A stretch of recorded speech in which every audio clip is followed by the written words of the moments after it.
একটা ছেলে বাবু হইছে, তো আপনারা সবাই বেশি বেশি কমেন্ট করেন যে ওর কি নাম রাখা যায়। যার নামটা সবচেয়ে বেশি পছন্দ হইব আমরা তার নামটাই রাখবো। এই আমি না তোমারে বলছিলাম আমাদের ছেলে হইলে আমি নিজে ওর নাম রাখবো। আরে নাম তো তুমিই রাখবা, এই কথাটা আমি খালি কমেন্ট বাড়ানোর লেগে দিচ্ছি।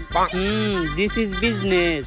আরে ভাই, আপনারা যে ছোট বাচ্চাটা নিয়ে ভিডিও করতেছেন, মানুষের নজর বইলেও কিছু আছে। নাটকির পো ভিডিও না করলে তোর ফিসের টেয়া দিব কোন থেকে। আমার লগে এমন জ্ঞান হইলো, আমার এই ছোট বাচ্চাটা জ্ঞান আমার ছেড়ে গেল। তুই ক্যামেরা ধর, এই কান্দার একটা ভিডিও নে, ভিডিওটা চাললেই ভাইরাল হইব। ভালো করে নে যাতে চেহারাটা ভালোভাবে দেখা যায়। তুই ভিডিও করছ নাকি? তাড়াতাড়ি ভিডিও কর, কয়েকটা অ্যাঙ্গেল থেকে ভিডিও নিবি, তাও আবার স্লো মোশনে সুন্দর করে এডিট করে ছাইড়া দিমু, সেই ভাইরাল হইব। আর তুই মুখ দিয়ে একটা ইমোশনাল ব্যাকগ্রাউন্ড মিউজিক দিবি, কারণ অরিজিনাল মিউজিক লাগালে তো কপিরাইট পড়বো। সাজিয়ে গুজিয়ে দে মোরে সজনী তোরা, সাজিয়ে গুজিয়ে দে মোরে। আর এটা দেওয়ার পরে কন্টেন্ট ক্রিয়েটরদের প্রতি আমার ঘৃণা জন্মাই গেল।